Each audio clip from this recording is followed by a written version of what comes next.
eski medeniyet Hititlerin kazanını koyup Anadolu'nun bütün kültür zenginliğini bu kazanda pişireceğiz. Bu Türkiye Cumhuriyeti'nin kültür politikasıdır. Bu Atatürk'ün kültür politikasıdır. Mustafa Kemal Atatürk Anadolu'yu Anadolu yapan bütün kültür miraslarını dil, tarih ve coğrafyada bir araya getirmiştir. Dil, tarih, coğrafya bilimdir. Anadolu'nun bütün kültür değerleri bilimin ışığında bir araya gelecek. Ya dergi neyi anlatıyor? Bir öykü anlatayım başımdan geçen. Çok daha iyi anlayacaksınız. Şimdi başkanlarım, ben yurt dışına çıktığımda anında sunum yapıyorum Türkçe. Yabancı ülkelerde 2-3 dile çevriliyor. Her sunum sonrasında geliyorlar, tebrikler ama bana hep şunu soruyorlar. Beyefendi orijininiz nedir? Bak kendi aralarında sormaları ayıp ama Türkiye'den geldiğini öğrenince mutlaka soruyorlar. Beyefendi orijininiz nedir? Yani ne bileyim Apaz mısın, Çerkez misin, Gürcü müsün, Ahıska mısın, Kürt müsün, Türk müsün, Zaza mısın, Boşnak mısın, Nusayri misin, Roman mısın, Ermeni misin, Rum musun, Süryani, neyi unuttuk lan? Ne yanıt veriyorum biliyor musun? Hitit. İçinden. Çünkü diyorum geldiğim o topraklarda ben kiracı değil, toprak sahibiyim. İnanmazsan gel gör. Ben sazı hala yere koymam. Sapındaki ipiyle duvara asarım.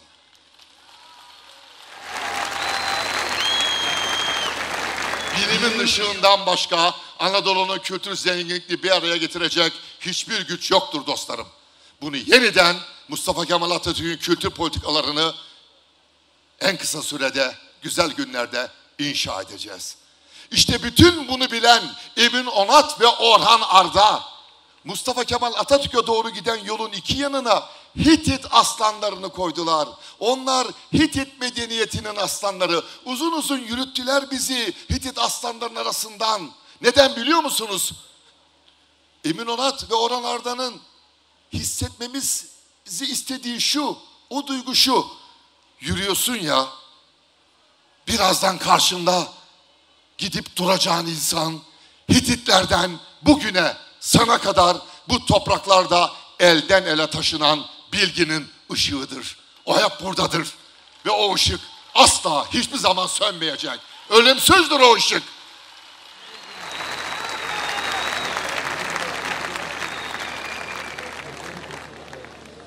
Emin Onat bakıyor bir yıl insan.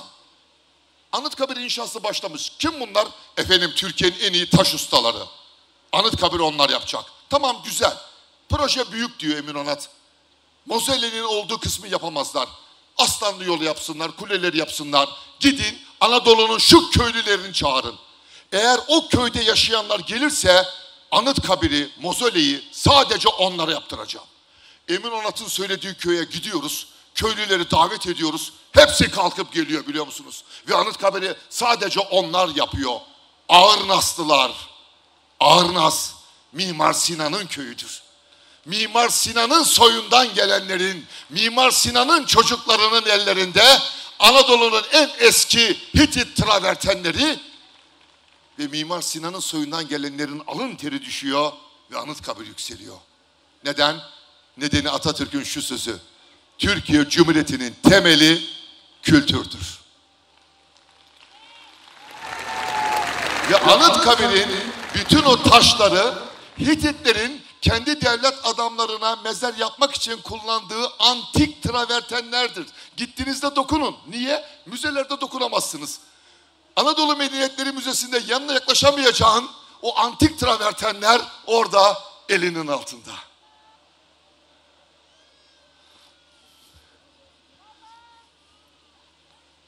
Orada merakımda her şey yolunda değil mi dostlarım?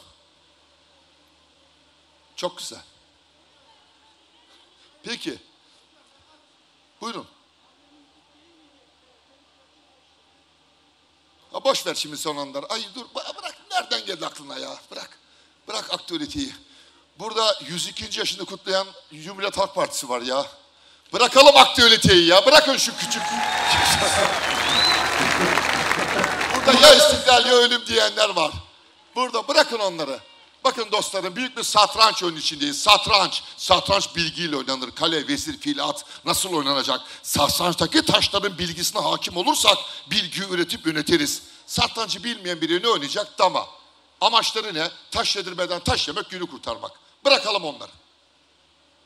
Biz onlar değiliz. Ve yine size bizi bir araya getiren hakimiyet kayıtsız şartsız milletindir sözünün ilk damlasını anlatmak istiyorum. İlk damla, o olmasaydı hiçbirimiz yoktuk. Mustafa Kemal Atatürk Halk Partisi yoktu. İstanbul'da en güvendiği arkadaşlarını çağırıyor. En güvenli 9-10 tane arkadaşını. İstanbul'da en güvenli 9-10 arkadaşını. Bunlar farklı farklı düşüncelerde ama münevver, kitap okuyan insanlar. Diyorlar ki bizi buraya niye getirdin? Arkadaşlar bir düşüncem var. Onu size anlatayım. Beraber tartışalım, olgunlaştıralım. Söyle. Burada söyleyemem. Burada söylemem. Yerin kulağı var. Yarın akşam İstanbul'un dışındaki şu konağa gelin. Yolda birbirinizi görürseniz selamlaşmayın. Beraber yürümeyin. Aynı yere gittiğiniz anlaşılmasın. Bekliyorum. Gelin. Ertesi günü akşam İstanbul'un çok dışındaki konakta en güvendiği arkadaşlarını topluyor. Diyor ki arkadaşları, bizi buraya kadar niye getirdin? Neymiş şu düşüncen? Söyle. Arkadaşlar, düşüncem şu. Burada rahatça tartışabiliriz. Ben diyorum ki oligarşiye karşı meşrutiyet, sarayın tek adamına karşı hakimiyet milletin olmalıdır. Dedi. Ama ilk o söyledi. İstanbul dışındaki bir konakta arkadaşlarıyla sabaha kadar tartışıyorlar. Güneş doğarken diyor ki arkadaşlarına, arkadaşlar yorulduk, daha çok tartışacağız, yolumuz uzun, daha çok konuşup tartışacağız. Gidelim, 2 gün dinlenelim, 2 gün sonra yeniden burada toplanalım. Ama diyor, toplandığımız bu yerin adı aramızda şu olsun. İstanbul'un çok dışında toplandıkları o yere bir ad koyuyor. Ve o ad İstanbul'un bir semti. Bilen söylemesin, asiti kaçmış gazoz içilmez. Semtin adını bilen lütfen söylemesin. Semtin adını bilen söylemeden sadece el kaldırsın lütfen. Halbuki demokrasi tarihimizde ne kadar önemli bir yer değil mi? Size bir şey söyleyeyim mi dostlarım? Paris'te, Roma'da, Berlin'de, Amsterdam'da böyle bir yer olsa bilirdik. Gider fotoğraflar çektirirdik. Semtin adı Fikirtepe. Fikirtepe! O hak bize Fikirtepe'den geliyor. Fikirtepe! Fikirtepe! Peki Fikirtepe'ye Fikirtepe adını veren kim? Eğer o güzel olmasaydı ne Mustafa Kemal Atatürk vardı, ne Cumhuriyet Halk Partisi, ne de biz. Onu hepimiz unuttuk. Cumhuriyetimizin 100. yılında hiç kimse onu anmadı. Oysa o olmasaydı Cumhuriyet yoktu. Fikirtepe'ye Fikirtepe adını veren vatan şairimiz Namık Kemal, hakimiyet milletin olacaktır sözünü ilk ortaya atan. Hadi alkışlayalım onu coşkuyla.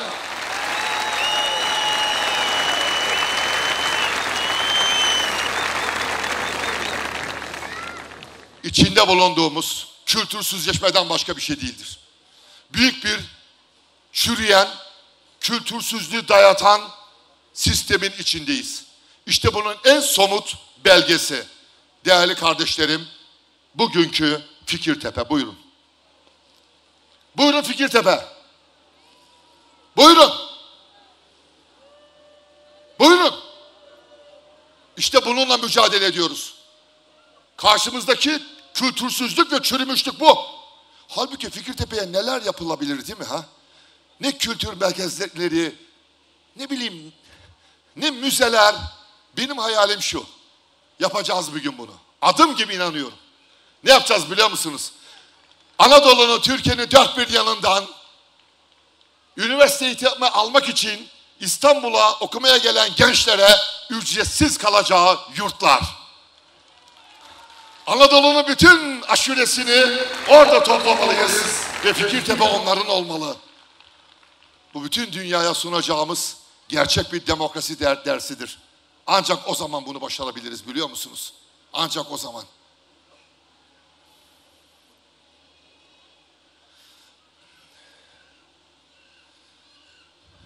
Mustafa Kemal Atatürk çok kitap okurdu. Gittiği her yere kitap götürürdü. Nereye giderse gitsin Atatürk, yanında kitaplar. Yine Cumhurbaşkanı olduğu dönemde Ankara'dan İstanbul'a trenle gidecek ve her seyahat öncesi olduğu gibi Çankaya Kütüphanesi'ne gidiyor. Orada kütüphane memuru Nuri Bey, Nuri Ulusu ona okuyacakları kitapların listesini uzatıyor. Diyor ki çocuk, Atatürk sevdiklerine çocuk derdi. Çocuk şu listedeki kitapları hazırla, beraberimde okumak için yarın İstanbul'a götüreceğim. Peki efendim diyor Nuri Bey ve kütüphanenin raflarından listedeki kitapları arayıp karton kutulara koyarken Atatürk kütüphaneye geri geliyor. Ne yapıyorsun çocuk? Efendim okuyacağınız kitapları hazırlıyorum. Hani yarın İstanbul'a götüreceksiniz ya. Böyle olmaz çocuk, böyle olmaz. Bekle. Çıkıyor Atatürk kütüphaneden. Birkaç dakika sonra geri geliyor kütüphaneye. Atatürk'ün yanında 2 tane asker, askerlerin ellerinde tahta sandıklar. Atatürk tahta sandıklardan birini alıyor, uzatıyor Nuri Ulusoy'a, diyor ki bak çocuk, biz Kurtuluş Savaşımızı bu sandıklardaki mermilerle kazandık. Kitaplarımı bu sandıklara koy. Asıl savaşımız bundan sonra başlıyor.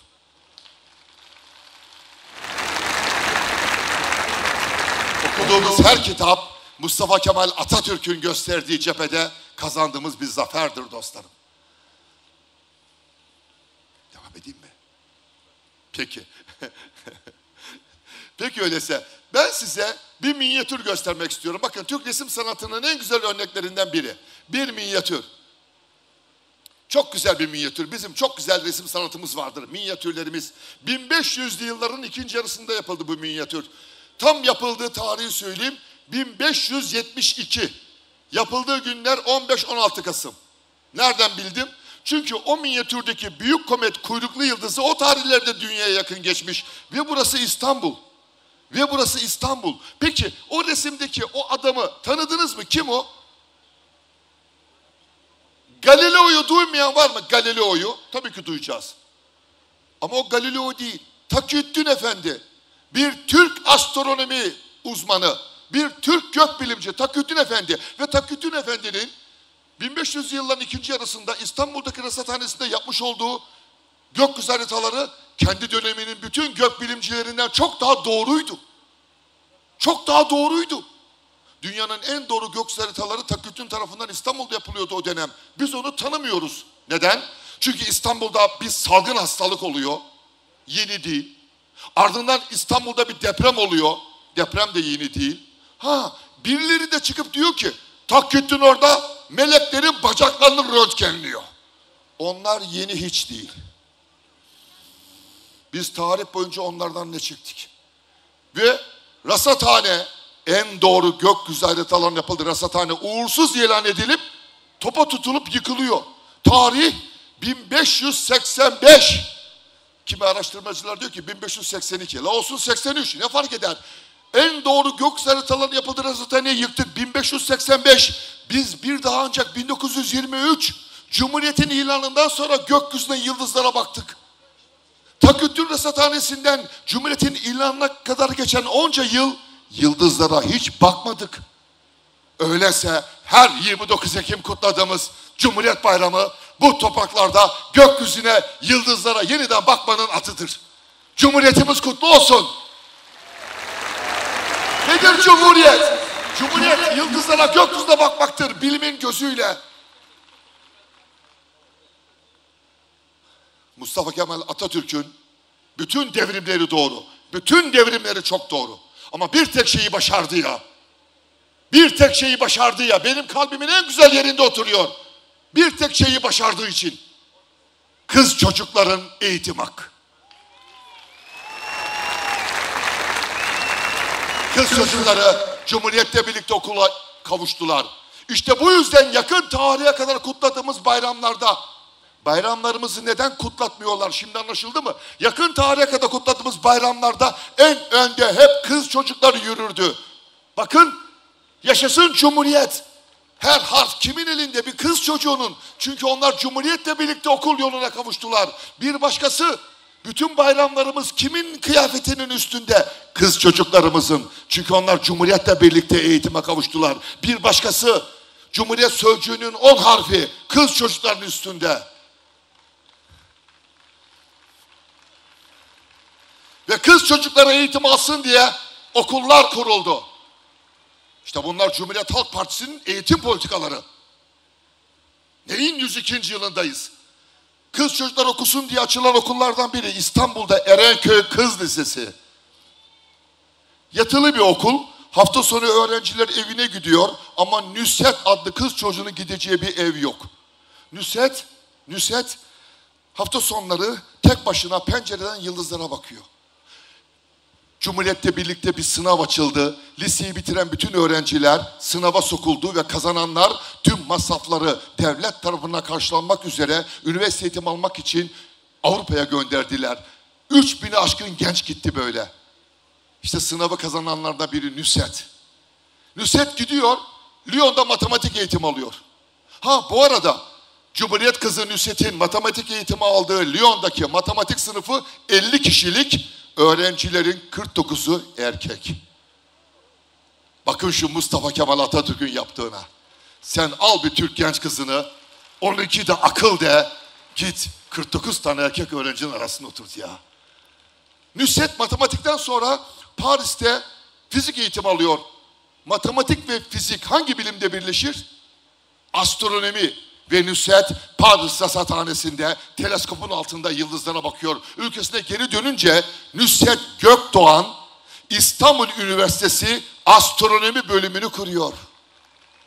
1585 Takiyüddin Rasathanesi'ni uğursuz diye yıktık. 1923 Cumhuriyet'in ilanından sonra yeniden yıldızlara bakmaya başladık dedim ya sizlere. İşte onca yıl aradan sonra bize yıldızları yeniden gösteren bir Cumhuriyet kadınıdır. Sınavı kazanan 3000'i aşkın gençten biri İhsan, Kayserili İhsan. Kayseri Lisesi'ni bitiriyor. Sınavı kazanıyor, üniversite eğitimi almak istediği için Avrupa'ya gönderiliyor.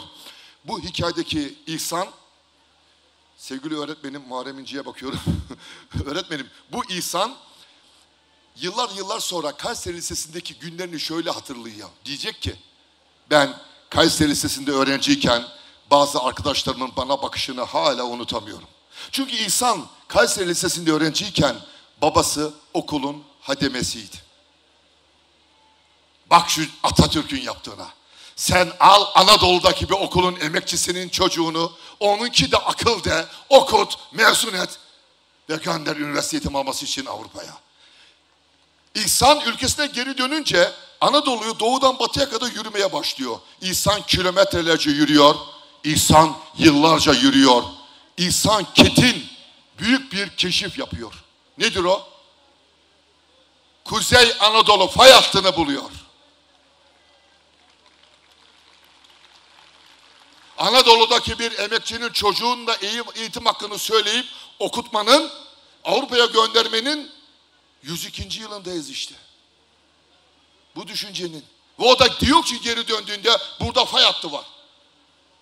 İhsan Ketin Kuzey Anadolu fay hattını Bolu'da bitiriyor. Bolu'dan sonrası yok. Bolu'dan sonra Kuzey Anadolu fay hattı Marmara'ya giriyor mu girmiyor mu? Peki bu aklı kime borçluyuz? Yine bir Cumhuriyet kadınına. Nuriye Pınar. O da Nusret Gökdoğan gibi Atatürk'ün açtığı Erenköy Kız Lisesi'ni bitiriyor. Sınavı kazanıyor. Üniversite eğitimi alması için Avrupa'ya gidiyor. Türkiye Cumhuriyeti'nin ilk kadın yer bilimcisi Nuriye Pınar. Diyor ki Nuriye Pınar, hayır Kuzey Anadolu fay hattı Bolu'da durmaz. Batıya doğru devam eder. İşte hepinizin ezberlediği Marmara bölgesi fay haritası. Kiminmiş? Birebir doğru. Bak diyor ki Nuriye Pınar, devam eder Kuzey Anadolu fay hattı. Bolu'dan sonra Adapazarı, Kocaeli, Yalova, Gölcük, Marmara Denizi'ndeki çukurlar, Mürefte ve Saros. Öyleyse Cumhuriyet dediğimiz gökyüzündeki yıldızlardan yerin altındaki fay hatlarına kadar bilgiye hakim olmak demektir. Ve bize bu bilgiyi sunan da Cumhuriyet kadınlarıdır.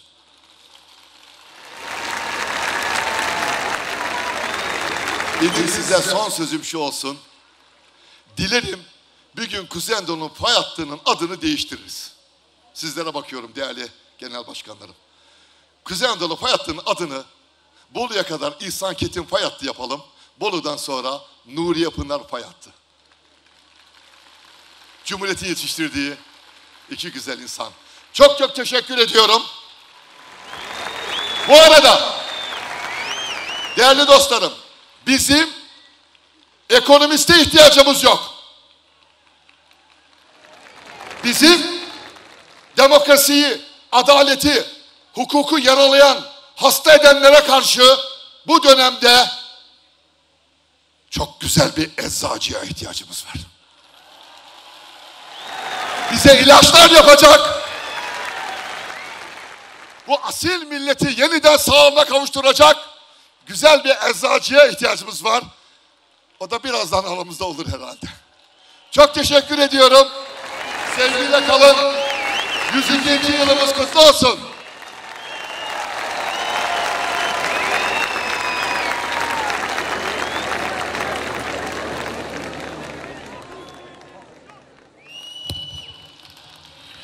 Sevgili Sunay Akın'a bizlere yaşattığı güzel dakikalar için teşekkürlerimizi sunuyor. Bir kez daha kendisini alkışlıyoruz.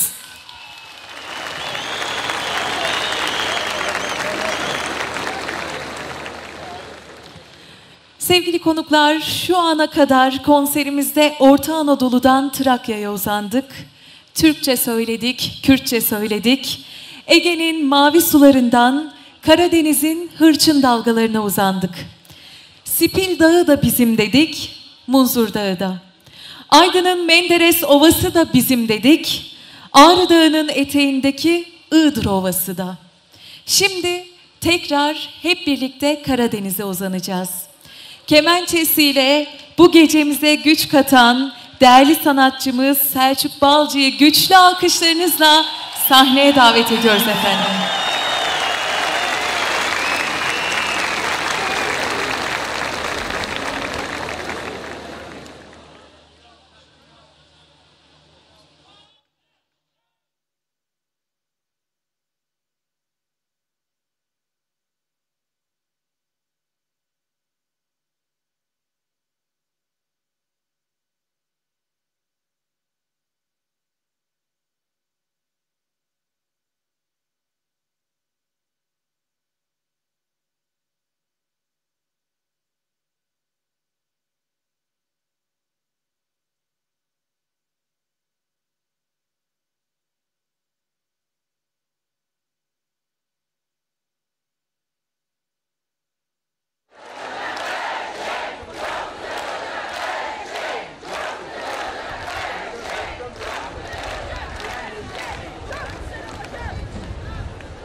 Şöyle bir güçlü alkış daha alabilir miyiz Selçuk Balcı için?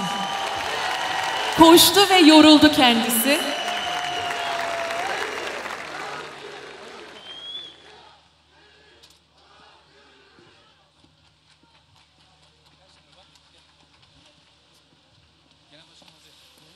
Bundan sonra Çağlaş ya. Genel başkanımız aramızda.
Hepinizi sevgiyle, saygıyla selamlıyorum. Hoş geldiniz. Zulme baş eğmeyen güzel insanlar. Sizlerle birlikte şarkı söylemenin onurunu yaşıyorum. Birazcık Karadeniz nameler yapacağım. Benim için çok zor olacak tabii. Bir sürü üstadın, Arif Sağ'ın, Belkıs Akkale'nin karşısına çalmak özellikle. Nefes nefese kaldım bak, koşarak geldim. Karadeniz deyince sadece iktidarın zulmünü destekleyen bir kanat olduğunu düşünmeyin. Karadeniz'in deniz gezmişleri, volkan konakları, Kazım Koyuncuları var. Biz o kanattanız. Selam olsun sizlere.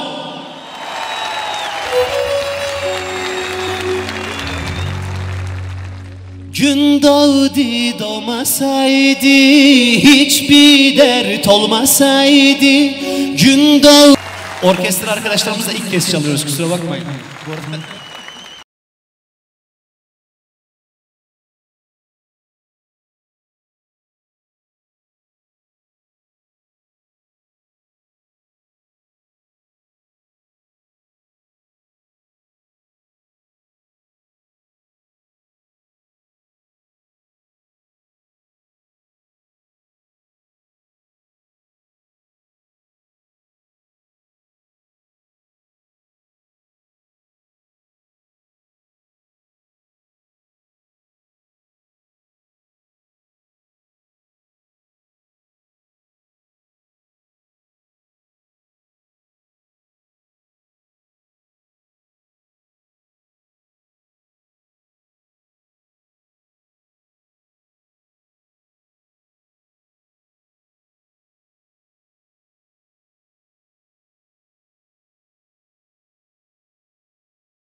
Çok sağ olun.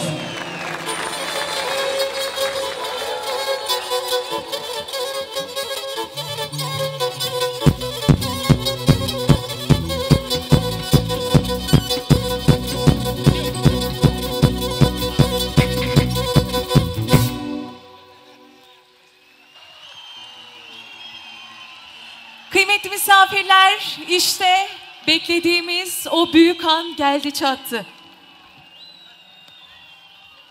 2. yüzyılın ilk lideri, Türkiye'deki demokrasi mücadelesinin öncüsü, Cumhuriyet Halk Partisi'nin Genel Başkanı Sayın Özgür Özel, konser alanımıza giriş yapmış bulunmaktadırlar.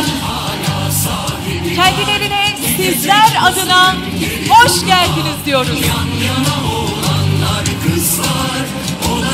Hoş geldiniz Sayın Genel Başkanım. Ankara sizi sevgiyle kucaklıyor. Ankara sizi saygıyla selamlıyor.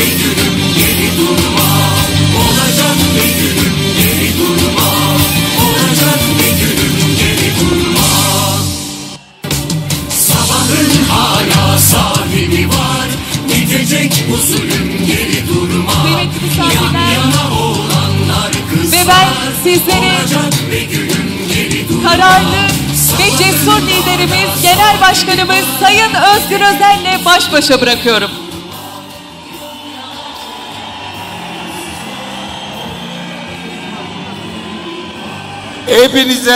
Hepinize merhabalar. Türkiye'nin kurucu partisinin, Gazi Mustafa Kemal Atatürk'ün partisinin, Cumhuriyet Halk Partisi'nin kuruluş haftası kutlu olsun. Bu gece burada Yeni Mahalle Belediye'mizin değerli belediye başkanımız Fethi Yaşar'ın çabalarıyla, Ankara Milletvekilimiz Umut Akdoğan'ın çabalarıyla, gayretleriyle böyle muhteşem bir dayanışma gecesi organize edildi. Buraya katılan hem de herhangi bir ücret almadan yol parasını, konaklama parasını kabul etmeyip cebinden ödeyerek gelen halkın sanatçılarının önünde saygıyla eğiliyorum.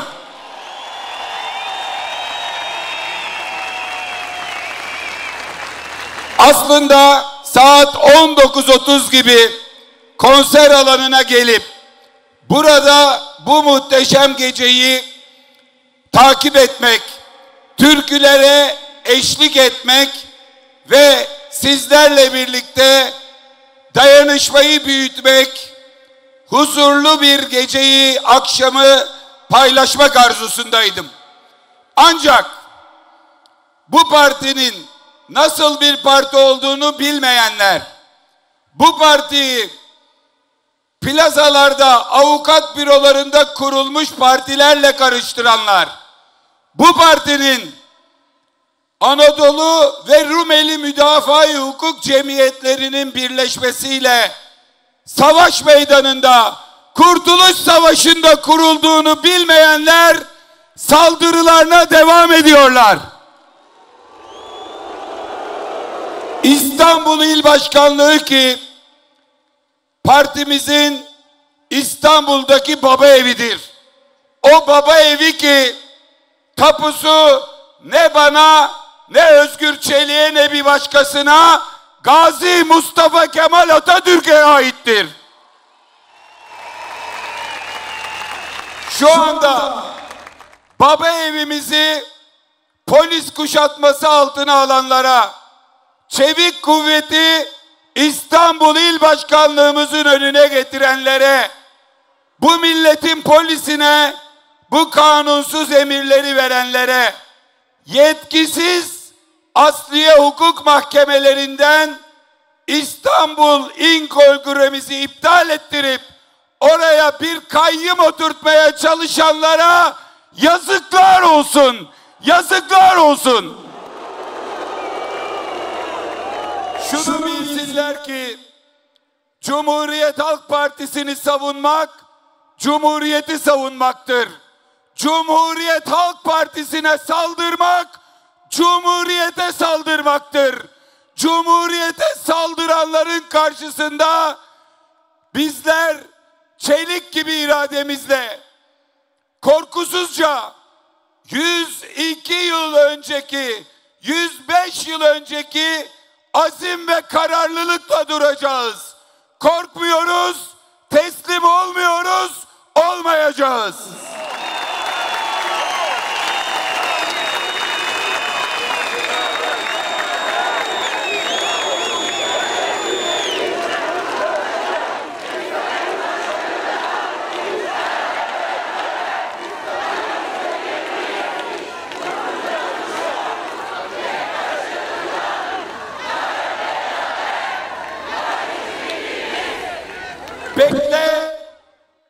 altında kalmış buğday tanesi. Yine onun sularıyla yeşereceksin. Ağlama boşuna, umudu büyüt. Elbet sonunda sen kazanacaksın.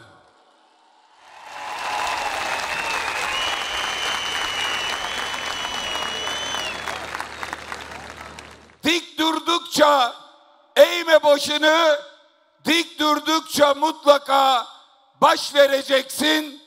Bu mücadeleyi eninde sonunda sen kazanacaksın. Sen kazanacaksın. Sen kazanacaksın. Buradan İstanbul İl Başkanlığımızı savunan milletvekillerimizi, İl Başkanımız Özgür Çelik'i ve tüm Cumhuriyet Halk Partilileri saygıyla selamlıyoruz. Direnmeye, mücadele etmeye devam edeceğiz. Asla ve asla, asla ve asla bizi bir başkaları gibi bu rejimin rahatsızlık duymayacağı bir muhalefet partisine çeviremeyecekler. Rahatsız oluyorlar, korkuyorlar, korkmaya devam edecekler. Biz haklıyız, biz güçlüyüz, biz kazanacağız. Ahlaki üstünlük bizdedir. Psikolojik üstünlük bizdedir. Çoğunluk enerjisi bizdedir. Millet bizdedir. Halk bizdedir. Biz kazanacağız. Biz kazanacağız. Biz kazanacağız. Buradan sözümün, sesimin eriştiği bütün demokratları, bütün Cumhuriyet Halk Partilileri İstanbul'daki baba ocağına, Atatürk'ün evine sahip çıkmaya davet ediyorum. Ve AK Parti yargısı eliyle oraya oturtulmaya çalışanlara, polis marifetiyle kardeşi kardeşin karşısına dikmeye çalışanlara buradan sesleniyorum. Tarihi bir yanılgı içindesiniz. Mahcup olacaksınız. Bu hatadan dönün. Mustafa Kemal'in partisinin üyelerine yakışan şekilde davranın. Son uyarımdır. Son uyarımdır.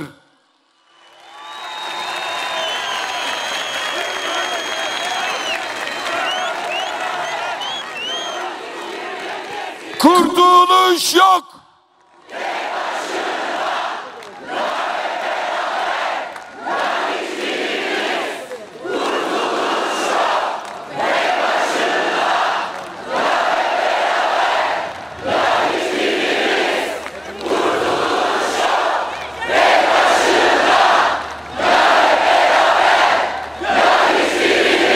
Hepinizi çok seviyorum. Hepinize ayrı ayrı sarılıyorum. Bu geceye emek veren, katkı veren herkese teşekkür ediyorum. Ve eğer buradalarsa bu gece burada sahne alacak olan halkın sanatçılarını kuvvetli ve sürekli alkışlarınızla buraya davet ediyorum. Sağ olsunlar, var olsunlar.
Konuklar, konserimiz tüm hızıyla devam ediyor. Sizleri hiç bekletmeden sahneye yine her birimizin çok sevdiği bir isim olan, bugün bizleri kırmayarak aramıza katılan çok değerli bir sanatçımıza bırakacağız. Güçlü alkışlarınızla Hüseyin Turan'ı sahneye davet ediyorum.